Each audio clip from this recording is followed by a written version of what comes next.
Hi, this is Minister Lori Dennison on location in beautiful Southern California.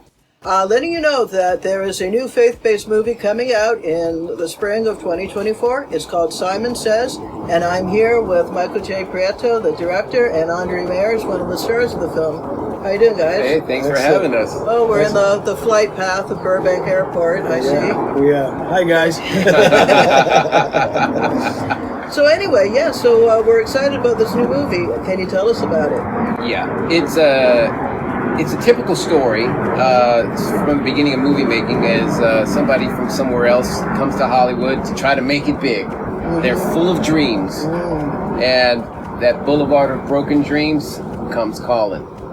The pitfalls of the industry are notorious. So what is it about Simon Says that's going to be different from, say, Valley of the Dolls or Welcome to the Jungle? Well, we're trying to split the difference because we're bringing this to the faith-based genre now. The faith-based community needs to see something of this subject matter. Yes. But not so crude and rude. But everybody needs to understand what goes on in this world, especially modern day culture. Everybody's obsessed with followers and likes and right. posts. They're full of dopamine hits. Yeah. Looking for that next viral thing. Right. Society has never been as narcissistic as today. Exactly. And this film deals with that. And religious affiliation around the world is at an all-time low. And people are less loyal now than ever before to anything. Right. Yeah, too many distractions. Yeah, in terms of your question about what makes it different, what Mike said, it was very appropriate. But also, in this genre, there's kind of quote-unquote formula that we've seen for Christian films. Right. Over the past 20 years, 30 years, whatever it may be. And that is good. It is excellent for those Christians, those who already know the faith, the believers, and they want to sit with their family with their popcorn on Friday, watch a good faith-based movie or a good family film. We need that in this world, and we need family to come back together. But we kind of want to aim to the more needy generations that need to hear more about spirituality and the faith-based path in life, and that's the younger generation, right? And you want to meet them where they're at. So we kind of want to do something that's a little more modern, a little more hip. So as you'll see that all the elements are there. The party scene, the nice cars, the good-looking people, and just all those elements that would keep a younger generation keep their attention when they watch the film. And then, once you have them, then that's when you infuse the faith-based messages and so on and so forth that we need them to get. So you're following Tyler on this journey, this transformational journey, into the belly of the beast. And Right. Yeah. Right. Yeah. Okay. Right. So Right. This would be like a film where you could bring a friend who isn't a believer and your friend would totally begin to understand by the end of the movie what it is that how Christ has changed our hearts and our lives. Yeah. I mean, he meets the devil advocate, Simon. Simon is the devil's advocate. Gotcha. And Simon is poaching talent and luring them to the dark side. And they don't even realize it because they're so enamored with trying to be a star. Oh, sure. All the traps of the devil. Yes. The shiny new things. Yes. Right. The film has romance, violence, scandal, miracles, and love and tenderness at the same time. It's got all the elements of a complete film. That's awesome. And this was our concern when we were going down this journey, is that we wanted to make this film to appeal to everybody. It had to be a film first and the message is second, because a lot of people will be turned off right away if you get too preachy on them. Right. We wanted to subtly infuse the message of God into this film, and with that, they can absorb it as they go along that journey. That's how it happens to us in real life anyway. Things happen to us, we're shaped, we're changed, and we gradually understand things, and it's a school of hard knocks. Yes. Yeah. It sure is. Yeah.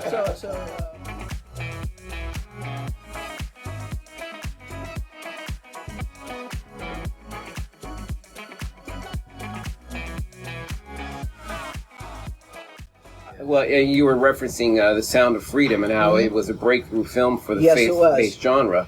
You know, and we were talking about this. You know, and that's a very unique situation because the subject matter of it's just horrible, and that's something that 100% of people, believers and non-believers, are going to get behind.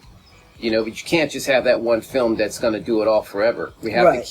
we have to follow that film with stories like this, because we're going into politics and how the devil is doing his business in politics too. Oh, yes, yeah. And I say politics is a satanic counterfeit. Yes. Well, there's a lot of that in this movie. Oh, wow. I mean, Hollywood is its own kind of trafficking anyway. Yes. Absolutely. Yes. And there's nothing Yes. new under the sun. The devil can only do the same thing over and over again in different permutations. Right. Exactly. Right. Well, that's the saying. Sell your soul. Mm-hmm. Right. You know, and you'll see this in the plot. Wow. Our main character falls for the wrong girl, Mm. and she's pulling him in. She's that femme fatale. Wow. You know, that black widow. Yes. You know. Yeah.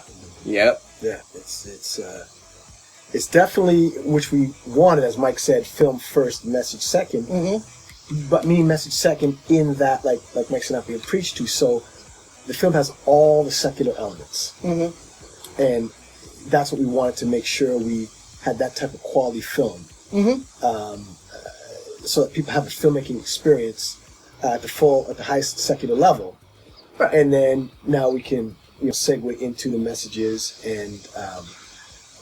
As Mike said, and I'll just elaborate on that. It really is a battle between good and evil, right?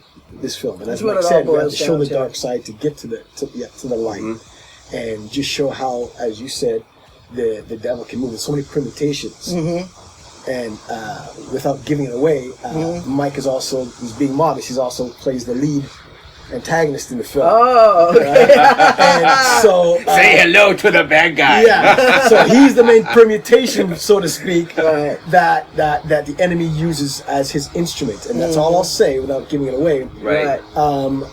And he's all about the manipulation of this character and drawing him in, and so just the pull between that and God in this film. It's really connected to what we go through in reality, Yes. right? Right. That pull, and then of course, in the end, as always, with God's grace and His mercy and His power, our need ends up on the right side. Yeah. Giving anything away. Yeah. I can see why the trailer's so mysterious. Yes. Yeah. Yes. Well, most films have to have a happy ending, so we do have some happy endings in this. But we got a little bit of twist, a little bit of something.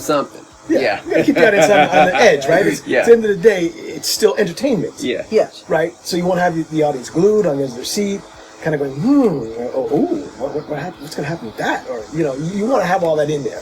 Yeah. Well, I mean, that's You don't want it to be so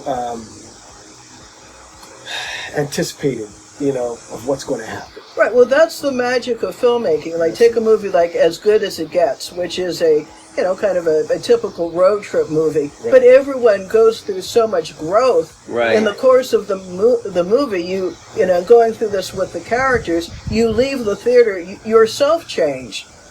Clearly, that's what you've been aiming for with Simon Says, and I can't wait to see the finished product. Yeah. Neither can we. And Mike used a term the other night, which is it's kind of cliche, but it's a very appropriate. We want to make a water cooler film, right? We don't want people to walk out and say, "Oh, that was fun," and then kind of that's it. Right. Don't remember anything. We want people to question, to talk about it, to discuss it. As you said, to make them learn some things about themselves. Yes. To question their direction in life. And all of that. So that we feel like we were on the right path in doing that, and we feel good about it. That is awesome. Well, praise the Lord. Yeah. So, did you run into any obstacles, roadblocks, hardships, trials, challenges getting this movie made? All above. Oh, That's boy. The formula of independent filmmaking is all of that right there. Yeah. I mean, it only took us 16 months. We're a year and a half in. Yeah. Oh, we were on a journey, but again, we maintained our belief that this film has to be made. Mm-hmm. People have to see this film because it's like John said. God appointed John to lead people to the light. Mm-hmm. John said he is not the light, but he is a person to show people the light. Yes. And that's what we are. We are trying to show people the light. And we're doing it in a way that everybody can understand it. You know, because there's so much idolatry going on in this world right now that people are forgetting that the ultimate idol and the God is God. But people are idolizing other things. And we're hoping that this film will bring some light onto the situation where people start second guessing what they're doing and maybe reevaluate the decisions they're making. Everyone is tempted in their own walk of life, in their own way. And I thought I was supposed to be a rock star, you know. Our cameraman, my it's husband never Brent, too late. you know, I mean, like we were playing in clubs, we played the whiskey. You know, we knew a variety of people in a variety of Hollywood industries. It was very frustrating that our industry friends would not help us, but now I know that was God protecting me. Absolutely. Right. And just to elaborate on, as you said, you know, the challenges and bumps along the way to get this film done. You know, every film has that. But I do want to say that, you know, throughout our challenges and bumps along the way and the drama along the way, we were able to see God's hand through the whole thing. And so not only we want this film to be a blessing to the audience, it was a blessing for us to make it. Oh, for sure. Because the journey, clearly, for Mike and I, and we just met on this project. Oh, and we really? feel like we've known each other for like 20 years. Yeah. It 100% was a God thing that put us together to do this film. Yeah. And, you know, the way it all came together and why we got teamed up to do it, clearly his hand. And so we just leaned on his promises that he has shown us about getting this film done. And no matter what, you know, the Lord never said it would be easy. There will always be trials and tribulations, but that's when you lean on Him, right? The problems. Lean not on own understanding, but trust the Lord who will direct thy path. Yes. And we live by that, and we made this film by that. And He's been the ultimate director all the way in this thing. Oh yeah, it's always that way. Absolutely. Yeah. God works in mysterious ways. Oh yeah. I mean, it was a match made in heaven, you know. But that happened because also Patricia, our producer, she picks the right people for the job, and you know we have a lot to be grateful for her because all this happened because of her. Absolutely. But because of God as well. Right. But God has come to me so many times, when I was writing the script, I've gotten guidance from God so many times on the plot. It would just come from nowhere, and I would call him and say, "Oh." He came to me at 4 a.m. It's always 4 a.m. or 5 a.m, right? Mike and I had all our conversations. I don't think we've had one before 10, 11 o'clock at night. Right. It's always, in the midnight hour. It was Mike like, would call me, I got this. I'm sleeping and God's talking to me. I wake up and I go, that's it. We need this. That's how it works. Basically, it's kind of like getting a download. Yes. Yeah. A spiritual download. Yeah. It has to be when you're receptive, when your mind is clear and you're not thinking about anything else. You're not preoccupied. You're actually like available for that still small voice. Then we talked about that night, us being free together and open, over and above all the challenges and bumps. Yes. And to be able to receive. Yes. We just talked about that last week, Mike and I.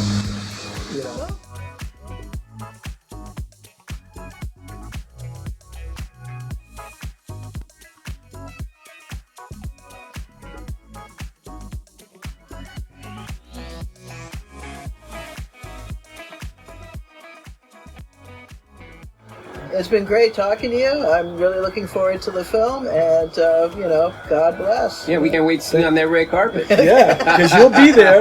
Oh yeah, can't wait. And also after you see the film, I'm sure I speak for Mike. We'd love to sit with you again and hear your take on the film and what it done for you, and so on and so forth. And We'll do this again after you see the we'll film. do that. Yeah. We'll do that. All right. Sounds good. All right. Okay. All right. Well, Thank you, I want to thank Michael J. Prieto and Andre Mayers for sitting and talking with me today. And this is Minister Laurie Dennison. And over and out.